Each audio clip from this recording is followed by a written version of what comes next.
بسم الله الرحمن الرحيم. اهلا وسهلا طلاب الاعزاء طلاب الصف الاول الاعدادي مع حل محافظه المنوفيه رقم 13 بكتاب الامتحان.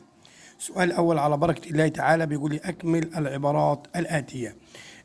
ألف: عند تفاعل فلز المغنيسيوم مع الأكسجين يعطي أكسيد المغنيسيوم. أكسيد يا أولاد المغنيسيوم. طب ليه؟ أدي معاي مغنيسيوم يا أولاد ومعاي أكسجين، تمام، بيديني أكسيد المغنيسيوم. أكسيد إيه؟ المغنيسيوم.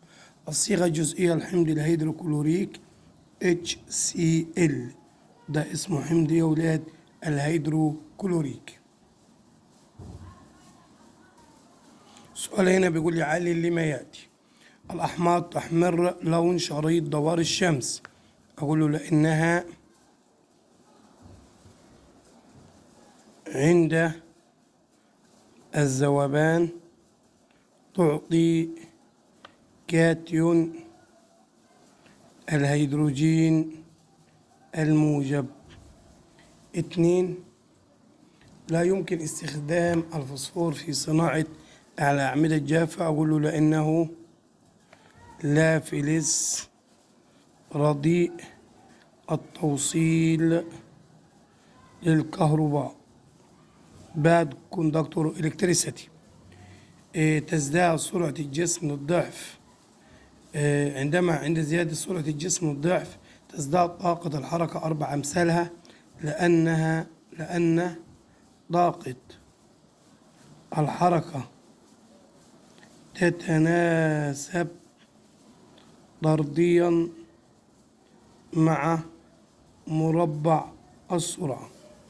تعتبر الصراصير كائنات كانسة لأنها تتغذى على بقايا الكائنات الميتة. 2. ظهور طاقة الحركة الجسم تصبح صفر عند وصولها لأقصى ارتفاع. طبعا عبارة صحيحة، تمام. تتكون الصخور المتحولة نتيجة انصهار المعادن المكونة للصخر. طبعا غلط، نتيجة عملية يا بابا، نتيجة عملية انصهار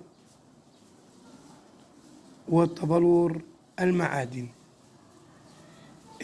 ماذا يحدث إذا زيادة قوة الرابطة الفلزية؟ أقول له تزداد درجة الانصهار ودرجة الصلابة.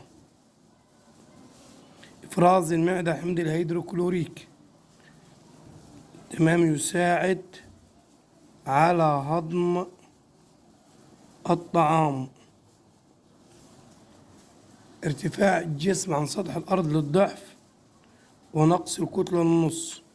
ضغط الوضع أقول له تظل كما هي. ليه؟ طب لأن الزيادة في طاقة الزيادة في الارتفاع هيقابلها نقص فين؟ في الكتلة. غياب أحد الكائنات الحية المتواجدة في النظام بيئي متزن، تمام، هيصبح نظام غير إيه؟ متزن، تمام.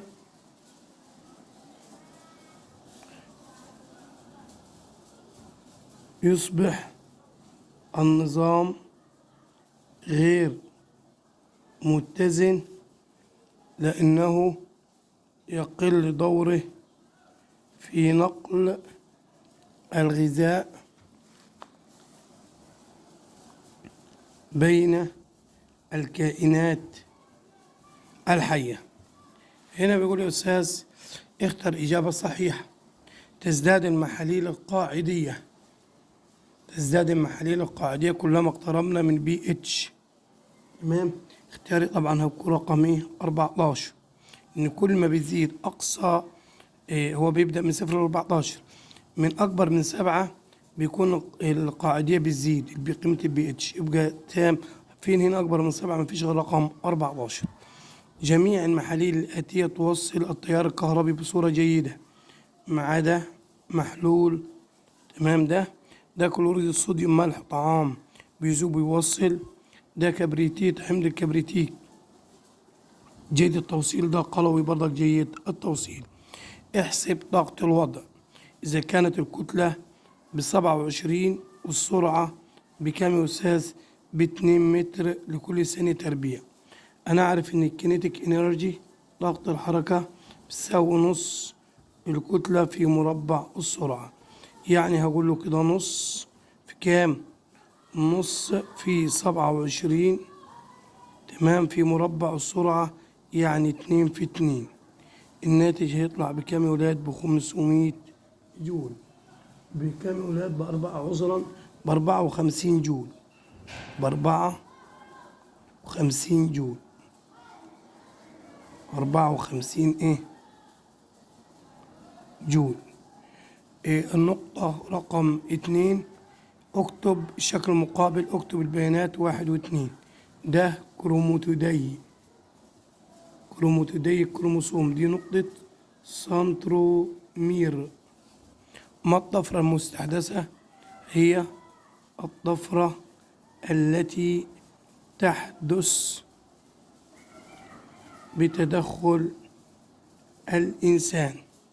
ما العمليات التي تؤدي إلى تكوين الصخور؟ طبعا إيه يا أستاذ؟ الانصهار والتبلور.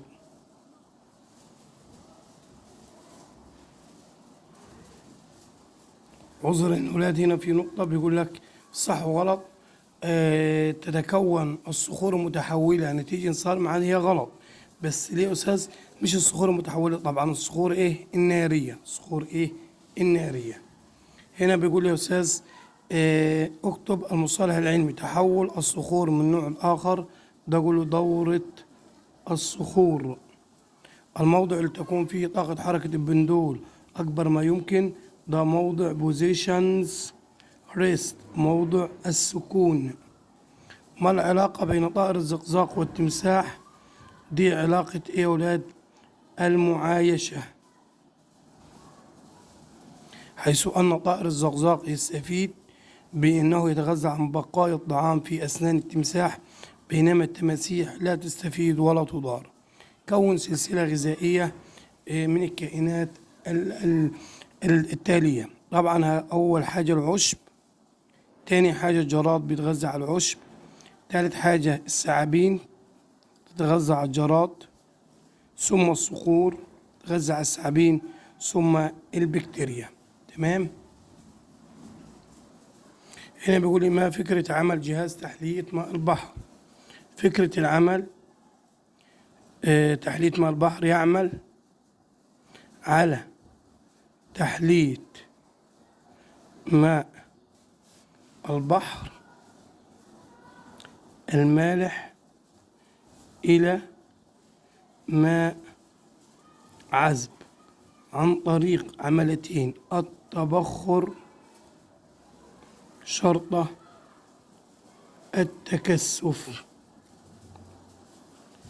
رقم 2 من الشكل المقابل ما سبب حدوث رقم 4؟ ده أولا رقم 3. طبعا رقم 3 ده عملية هطول للأمطار للسحب في شكل أمطار أو ثلج أو برد، وتحدث نتيجة عملية جرافيشنز، عملية إيه؟